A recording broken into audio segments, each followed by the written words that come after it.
Hey guys, it's Dani. Today we're doing some very quick updates. A few stuff that I kind of want to show you in the grow room, and on Friday or towards the end of the week we're gonna come back with some orchid care for beginners and all of that fun stuff. But for now, I have a few things that are blooming or that are happening that I really do want to show you. I never know, when to make a video with these things, so a video containing all of these updates is actually a very good idea because, yeah, it's part of the hobby. Unexpected things orchids do, always very fun to watch, at least for me, because you think you know your orchids, but then they go and do something. So let's just take a look, see at some of the orchids that I want to show you. Again, spoilers, I just watered these orchids. I know if you watched last week's video, I was saying, oh, they're unwatered. I need to water them in the weekends. But I did not water them in the weekend. I watered them after the weekend. So they're just watered.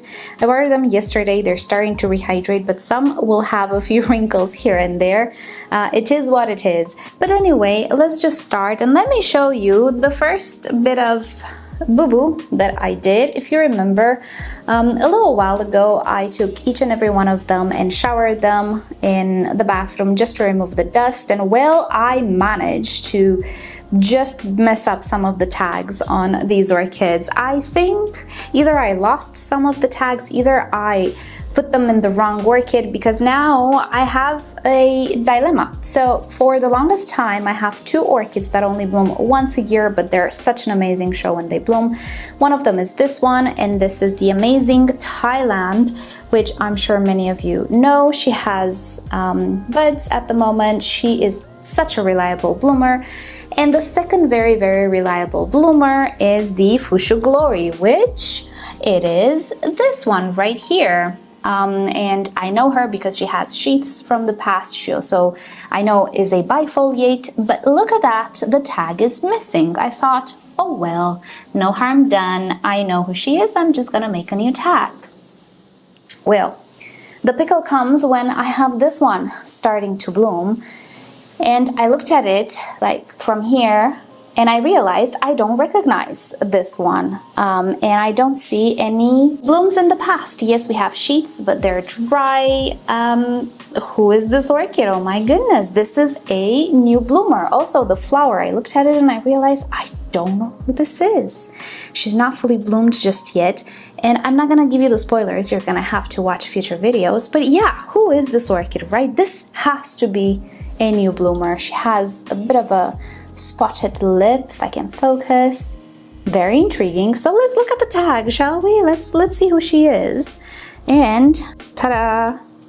Vittsjo Glory Happy Holiday. That is not Vittsjo Glory Happy Holiday. I took the tag off of the orchid I previously showed you and put it on this one, and now I have no idea what this orchid is. And it's a first-time bloomer, I'm sure, so I'm not even going to recognize it. I'm gonna have to Google the flower, like when it blooms, because I'm pretty sure I have it for a while, and I'm pretty sure I divided it recently because she was getting out of hand, and I thought, well, I'm just gonna divide it, and if she doesn't bloom, she's just gonna go away at some point. And now she's blooming, and I have no idea who she is. It might be something chameleon something, because that's the only tag I see is missing for the moment. So yeah, this is a mistake on my part, but hey, these things happen, especially when you shower orchids, so be careful not to misplace tags, because it can get really frustrating when one of them starts to bloom and you're like, it's the Vittsjo Glory, I've seen it a million times, and then it blooms and it's like, wait, it is not. Who is this orchid and what is it doing in my collection?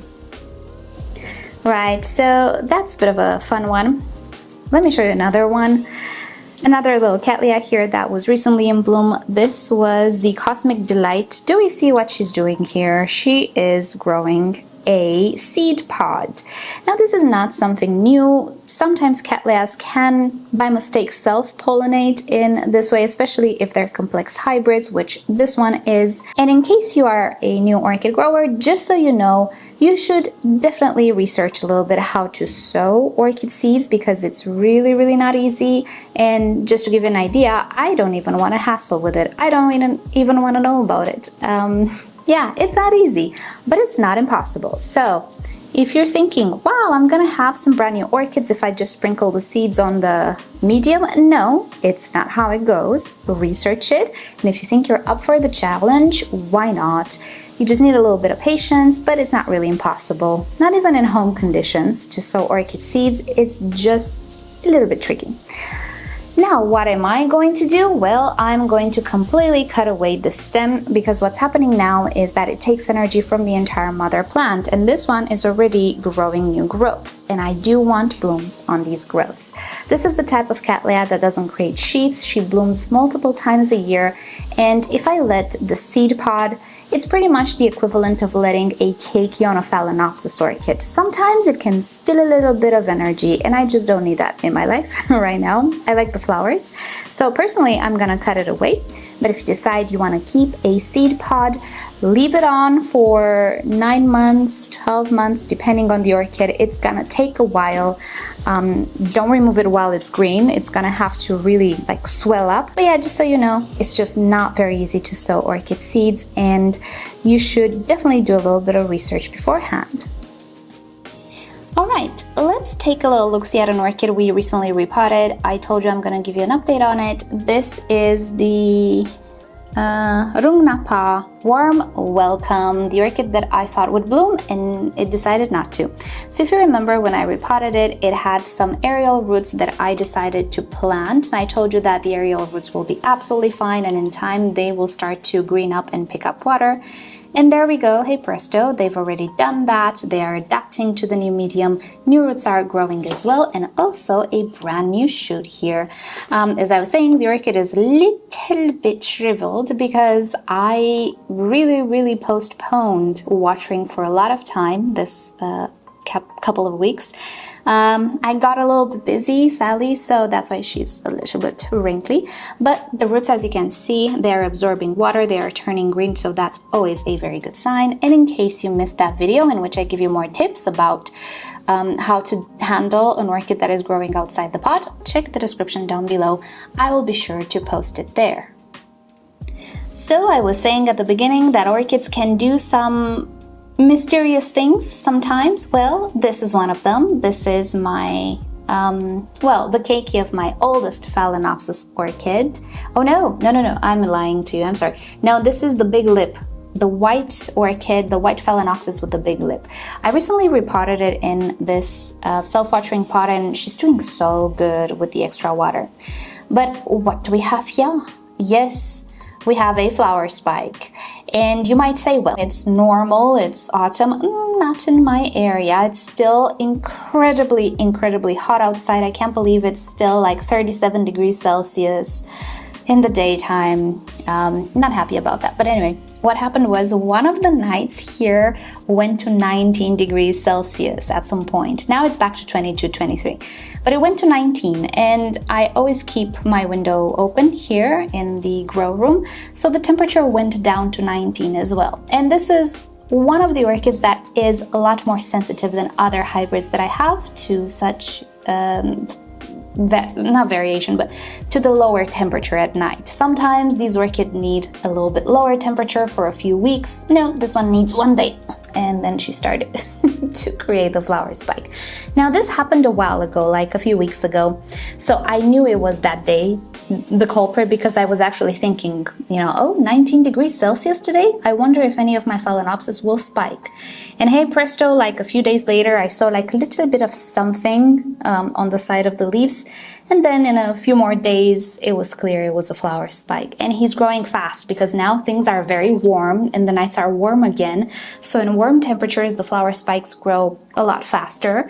So that's why she looks like she has the spike for like 2 months. No, it's been literally like 3 weeks to 1 month max. Yeah, 3 weeks, I would say. And the spike just grew fast because it's very warm. But there we go, we're gonna have an early phalaenopsis orchid. This reminds me of the days in Romania when autumn was actually coming in September, and sometimes these orchids were spiking in late August as well, not around these parts. But oh well, I'm not gonna say no to a early flower spike. But just so you know, off-season odd flower spikes can happen as well if you have a little bit of a cool down in one of the nights. nothing to worry about, something to celebrate actually. Your orchid is actually very, very healthy. It's just easier to rebloom than other hybrids. And now let's just take a look at the Tolulus, because I think I have a Tolumnia that did not bloom before, or if it did, it was a long time ago, or it did not look like this. It can happen, especially with first flowers. But this is the brownest Tolumnia that I have. This is the Tolumnia Super Brown, Tolumnia Gyrac. And I'm gonna look on the tag and I'm gonna put it on the screen. I have it for a while, but she decided to kind of just grow vegetatively. I have it for 3 years now, and she has developed a lot vegetatively. I just don't remember if she ever bloomed, or if she did, probably it wasn't a big show, or like something happened to the buds, because I don't remember this orchid. But now she is blooming, and I cannot focus on it. There we go. And I hope it can translate on camera, but this is the brownest flower I've ever seen. It looks a little bit burgundy on camera, I feel like. It's not as burgundy, it's because of the verenas shining a little bit. Maybe in the sun, I don't know if this helps. It is brown. This flower is very super brown, as the name suggests. And it's really, really cute. I cannot say I have too many dark colored Tolumnias, so this is really, really fascinating. I have a few more Tolumnias that are starting to bloom now. Again, not sure. Maybe it has to do with that little bit of a cool down that we have, or we had. Usually my Tolumnias are in full bloom in winter time, so I'm thinking maybe the cool nights affect them a little bit, affect in the good way. Maybe they signal the blooming season for Tolumnias as well, because they do seem to have a season. This year though, they're pretty much all over the place. I have some more buds on this one, and I also have the red spread in bloom as well, which we've seen in a different video. She is so beautiful, and the white is absolutely amazing this year. She has a lot of white lace, as you can see. Sometimes she tends to be more red, sometimes a little bit more white. Maybe the warm temperatures. Maybe in winter she tends to be more red, but in warmer temperatures we have this beautiful lacing effect, which I hope you can see even in the sun. She is gorgeous this year. Oh my goodness, I'm just looking at it now. Very, very beautiful Tolumnia. So yeah, I'm not sure what's going on with the Tolulus. Usually around this time of the year, they are in full vegetative growth. And now they're also spiking, quite a few of them. So it might be that fluctuation of temperature that went a little bit lower than typical. What do you guys think? How are your Tolumnias blooming? Do they seem to be a little bit triggered by lower temperatures at night? Let me know, I'm very curious. Alrighty, next up, I'm actually very excited about this one. This is a newer Cattleya. This is Hawaiian Wedding crossed with Pink Empress. It might be one of the seedlings, which as we can see, it's not a seedling anymore. It's been a couple of years, so it's time to start seeing some flowers on these orchids. Now I hope you can see in this sheath there are buds forming, and at the time when I purchased it, I really got it because one of the parents is the Hawaiian Wedding, which I have a suspicion is actually the Princess Jackie Cattleya that we call Princess Jackie, but it's actually a no ID. So I want to see if it has that fragrance or if it resembles it in any way. That's why I purchased it. And actually there is no true picture of this particular hybrid on the internet as far as I can see, or at least when I purchased it there wasn't, because it's one of those newer hybrids, I guess, that nurseries just sell without having an end result. I don't even know if it's a registered hybrid just yet. As you can see, the name is just like the two parents crossed. I don't know how we stand with this orchid. I will check and put it on the screen. But yeah, I'm very, very excited to see how this orchid looks like. I'm very excited for the first seedling, quote unquote, seedling to bloom. If you remember, or if you don't remember, rather, I actually purchased a whole bunch of Cattleya seedlings about 2 years ago, and I told you we're gonna check up on them and see how they do. And at the time, we could see that some of these seedlings were a little bit more advanced than others. So I'll put that video down below if you're curious to see how Cattleya seedlings looked like when I purchased them, and particularly this one, how it developed and how it looks now in comparison. I'm very excited. Always such an exciting time when I see orchids blooming for the very first time. So I will make sure to make an update very, very soon. Fingers crossed she doesn't decide to abort the buds, because that can happen, especially with first-time bloomers. But yeah, I'm very, very happy to see her in bloom. And I will show it to you the moment it blooms, maybe in a picture in the community section, the moment she opens. Now, when it comes to Brasavola hybrids on my channel, you guys know I have quite a few of them and I love them all, and they're all very different and beautiful and, you know, just special in their own way. I always boast, this is how you pronounce it, I always talk about Brasavola hybrids, but let me just show you my absolute favorite hybrid, and this is David Sanders, and it's this beauty right here. Now, this is a hybrid that doesn't really bloom all that often, sadly, but I think we can tell why it is. My favorite. Look at that frilly lip and the beautiful spidery shape, but also star shape to it. It is absolutely gorgeous. And yes, it is very fragrant during nighttime. The orchid herself, I will say, even though, you know, space saving, it's not a very, very sprawly orchid, it is also the slowest growing hybrid that I have. And this is I do believe my second David Sander that I tried. They were both this finicky. It is my most finicky Brasavola hybrid. Let me know if you have this one, if it behaves this way for you, because it's a shame. I mean, I love it. I still love it. I don't care. But oh my goodness, it grows slow and it's finicky, and it's just like, if you compare it to little stars, there's no comparison. If you compare it even to the cucullata, which is a species, again, no comparison. Those ones grows without an issue. It's the Cattleya hybrid, isn't it? Not hybrid, parent. That's why it's growing slow. It's having epiphanies, random epiphanies now. My absolute favorite Brasavola hybrid. Don't expect too much vigorousness from it, but oh boy, isn't it pretty. It is fascinating. I love this hybrid, but be warned, it's the slowest hybrid I have. And lastly, we're gonna end with the Catasetums. This is my Wine Delight. He has a flower spike growing there. My Catasetums did well in this location. I don't know if well enough, but for now, you know, they just received some light from that window there. The thing with the Catasetums is that they're very, very big orchids, and I always have to really think about the location in which I can put them.